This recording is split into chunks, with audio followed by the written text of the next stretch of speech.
Okay, dumating na yung helmet natin pamimigay. So, 4 na piraso lang to. Ito yung mga nabulot natin. So, papadala natin ito sa kanila. Imported pa to from Thailand. Walang brand na ganito dito sa Pilipinas. So, imported to from Thailand. Tignan natin.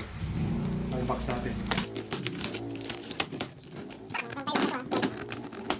No, AXK. Thailand talaga yan. Walang brand na ganito sa Pilipinas.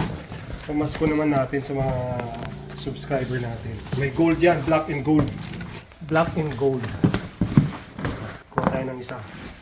Pakita natin. Brand nyo yan. Uy, gaan, grabe. Gaan to ha. Ayan o. Gaan yung brand nyo yan, bro. Ganda no? Gold.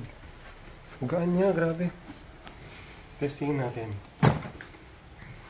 Ano siya, free size, pwede yung adjustable. Or large ka or XL, pwede ka. Pwede, na-adjust siya rito sa strap. Nahigpitan siya rito. Ganda, para wala kang suot. So, makakatulong sa mga rider to para safe sila. Ayan. Diba? Ganda. No? 4 na piraso yan. No? Gusto ko mang bigyan lahat ng mga subscriber natin pero masyado nang madami. Next time. So, ano yan ha? Certified yan ng ICC. Ayan siya oh. Ano? Gaan? Grabe.